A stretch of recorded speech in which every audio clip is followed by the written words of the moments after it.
তার সৈন্য সামন্ত নিয়ে নিজ গন্তব্যের দিকে এগিয়ে যেতে লাগলেন। এরপর একদিন হযরত সুলাইমান আলাইহিস সালাম গভীর মনোযোগে দোয়ায় লিপ্ত হয়ে আল্লাহর দরবারে আরজি করলেন, হে আল্লাহ রাব্বুল আলামিন, তুমি আমাকে সারা পৃথিবীর বাদশাহী দান করেছো, নবুয়তের মর্যাদাও দিয়েছো, আমাকে এমন শক্তি ও সম্মান দিয়েছো যা আগে কখনো কেউ পায়নি। কিন্তু হে প্রভু, আমি তো চিরকাল এই পৃথিবীতে থাকবো না। এই পৃথিবী ছেড়ে একদিন চলে যেতে হবে আমাকে। এই রাজত্ব, এই সিংহাসন, এই বাহিনী কিছুই তো আমার আর থাকবে না। তবু আমি চাই এমন একটি কাজ করে যেতে যা আমাকে তোমার প্রতি নিবেদিত প্রমাণ করবে, আর যেন কিয়ামত পর্যন্ত তোমার প্রিয় বান্দারা আমাকে মনে রাখে। আমি চাই তোমার পবিত্র ঘর বাইতুল আকসা নতুনভাবে নির্মাণ করতে। আল্লাহ সুবহানাহু ওয়া তাআলা তার প্রিয় নবীর এই দোয়া কবুল করলেন এবং বললেন, হে সুলাইমান, তুমি অবশ্যই তা পুনর্নির্মাণ করবে। এই অনুমতি পেয়ে হযরত সুলাইমান আলাইহিস সালাম আনন্দিত হলেন। তিনি সঙ্গে সঙ্গে তার মন্ত্রী পরিষদকে আহ্বান করলেন। তার মন্ত্রিসভায় তখন ছিল দুই প্রজাতির প্রতিনিধি, মানুষদের মধ্য থেকে 350 জন মন্ত্রী এবং জিনদের মধ্য থেকেও 350 জন মন্ত্রী। সভা বসলো, সবাই সমবেত হলো। হযরত সুলাইমান আলাইহিস ওয়াসাল্লাম বললেন, আমি বাইতুল আকসা পুনর্নির্মাণ করতে চাই। এটি একটি পবিত্র দায়িত্ব। পৃথিবীর সমস্ত জিনদের একত্রিত করো, সবাইকে আমার সামনে হাজির করো। তার এই হুকুমে জিন মন্ত্রীরা ছুটে গেল। বিশাল এক ময়দানে পৃথিবীর সব জিন জাতিকে একত্রিত করা হলো।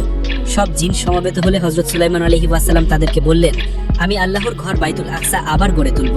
এজন্য দরকার মূল্যবান হীরা, মুক্তা, জহরত এবং দুর্লভ পাথর।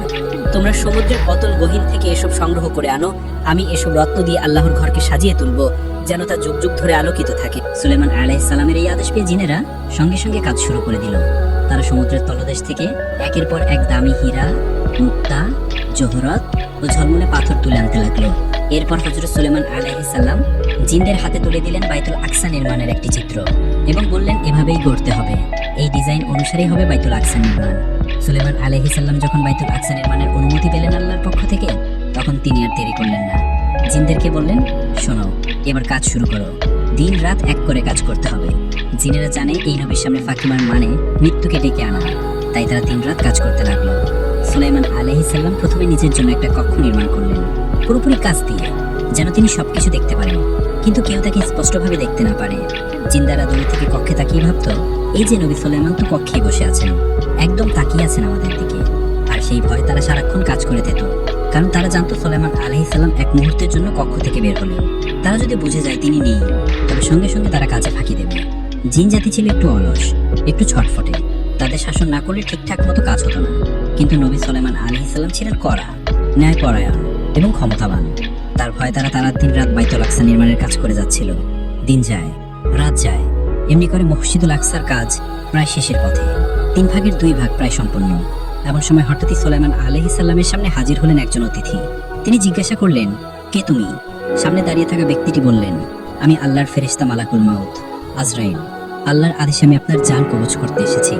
সুলাইমান আলাইহিস সালাম কিছুক্ষণ চুপ থাকলেন, তারপর ধীরে ধীরে বললেন, তুমি জানো বাইতুল আকসার কাজ এখনো শেষ হয়নি। জিনেরা এখন রাত দিন কাজ করছে। যদি তারা জেনে যায় আমি আর নেই, তবে ওরা আর এক মুহূর্ত কাজ করবে না। 3 ভাগের 2 ভাগ হয়েছে, আর 1 ভাগ বাকি। ভাই আজরাইল, একটু সময় দাও আমাকে।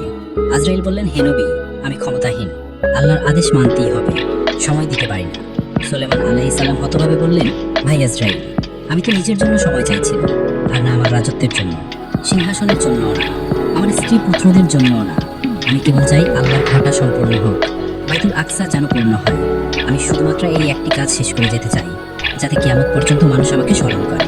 আজরাইল আলাইহিস সালাম শান্ত কণ্ঠে বললেন, আপনি যদি কিছুটা সময় চান, তাহলে আল্লাহ রাব্বুল আলামিনের কাছে দোয়া করুন। তিনি যদি অনুমতি দেন, আর আমাকে যদি সে অনুমতি দেন, তাহলে আমি ফিরে যাব। হযরত সুলাইমান আলাইহিস সালাম চোখ বন্ধ করে ধীরে ধীরে 2 হাত তুলে দোয়া করলেন, হে আমার প্রভু, হে আমার প্রতিপালক, তুমি যদি চাও আমি এখনই এই দুনিয়ার মায়া ছেড়ে চলে যাব, আর কোনো আপত্তি নেই আমার। কিন্তু আমি তোমার ঘর মসজিদুল আকসা পুনর্নির্মাণের জন্য কিছুটা সময় চাই। হে রব, তুমি তো জানো এই কাজ চলছে জিনেদের দ্বারা, তারা আমার উপস্থিতির ভয় দিন রাত খেটে চলেছে। এখন যদি আমি চলে যাই, তারা কাজ বন্ধ করে দিবে, মসজিদের কাজ অপূর্ণ থাকে যাবে। তাই হে রব, আমাকে সামান্য একটু সময় দাও, শুধুমাত্র এই একটি কাজ আমাকে শেষ করে নিতে দাও। আল্লাহ তাআলা সাড়া দিলেন, হে আমার নবী সুলাইমান, আমি এই পৃথিবীর সৃষ্টি শুরু থেকে আজ পর্যন্ত কাউকে অতিরিক্ত সময় দেইনি। এটা আমার বিধানের বাইরে। আমার সিদ্ধান্তে মালাকুল মাউত যার দরজায় যাবে, সে কখনোই খালি হাতে ফিরবে না।